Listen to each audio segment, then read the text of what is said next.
रामविलास पासवान जी दलितों का प्रोधा है। जब रेलवे मिनिस्टर थे जी और कुलियों को उन्होंने रेगुलराइज किया, सारी ये दलित कहीं तैसी हैं नहीं, दुनिया भूल नहीं करे कि दलित में क्षमता नहीं। लाइव सिटीज़ में आपका स्वागत है और मैं हूं हमजा। रामविलास पासवान के आवास के बाहर और उनके अंतिम दर्शन के लिए हज़ारों की संख्या में समर्थक, कार्यकर्ता और नेता पहुंच रहे। अभी अभी अंतिम दर्शन करके बाहर निकले बिहार के पूर्व मुख्यमंत्री जीतन राम मांझी।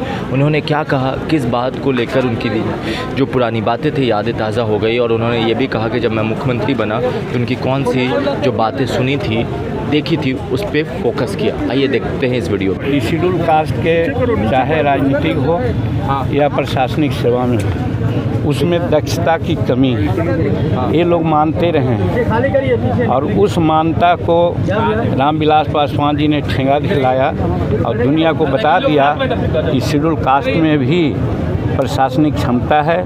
जिस विभाग को इन्होंने संभाला बाखूबी निभाया, और इस कड़ी में बहुत पहले बाबू जगीमन राम भी थे।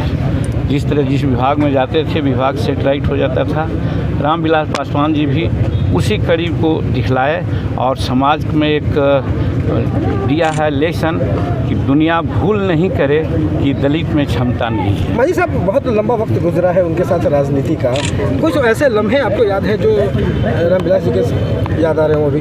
देखिए, वैसे हम लोगों का उतना इस तरह से संपर्क नहीं रहा।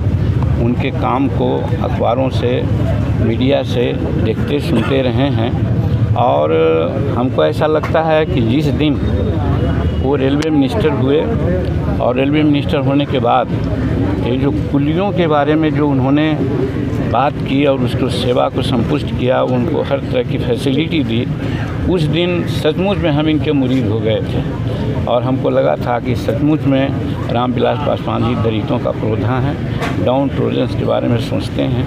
यही संस्मरण लेकर के, यही उदाहरण लेकर के जब हमको मुख्यमंत्री का मौका मिला तो बहुत से काम उन्हीं के एक तरह से बताए हुए और सुने हुए रास्ते पर चलने का प्रयास किया, जिससे कि हम लोगों को फ़ायदा होता है। ये बात है। तो ऐसे थे रामविलास पासवान, जब आप अंतिम दर्शन कर रहे थे वो कौन सी यादें थी जो आपके दिमाग में उस टाइम घूम रही थी? वही तो अभी चर्चा किया जी कि जब रेलवे मिनिस्टर थे जी और कुलियों को उन्होंने रेगुलराइज किया, सारी सुविधाएं दी, जिन कुलियों को कोई पूछता नहीं था, तो जब ऐसा किया तो हमको लगा कि सचमुच में ये दलित कहीं तैसी हैं नहीं। तो पहले राजनीतिक कारणों से हम लोग कुछ दूसरे रूप में सोचते थे, लेकिन उस दिन के बाद हम लोग इनके मुरीद हो गए थे और हर इनके एक्टिविटीज़ से हम लोग प्रेरणा लेते रहे। तो जैसा कि आपने जीतन राम मांझी को सुना, उन्होंने कहा कि जो रामविलास पासवान थे उनकी बहुत सारी बातें थी जो उनको प्रेरित करते थे। जब मुख्यमंत्री बने तो भी उन्होंने उस बातों को ध्यान में रखा,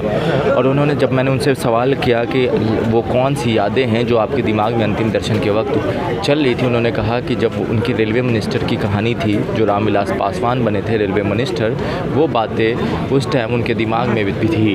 तो ये सारी चीज़ें हैं जो जीतन राम मांझी ने बताई, और जीतन राम मांझी अपनी बातें बता रहे थे। उनके साथ जो वक्त गुजारा हुआ पल था, बोले बहुत लंबा कैरियर था। उन्होंने कहा कि बहुत कम मुलाकातें हुई थी, मगर जो भी मुलाकातें हुई थी बहुत ख़ास थी। आप जुड़े रहे लाइव सिटीज़ के साथ, आपका बहुत बहुत धन्यवाद। रामविलास पासवान जी दलितों का प्रोधा है। जब रेलवे मिनिस्टर थे जी और कुलियों को उन्होंने रेगुलराइज किया, सारी ये दलित कहीं तैसी हैं नहीं, दुनिया भूल नहीं करे कि दलित में क्षमता नहीं।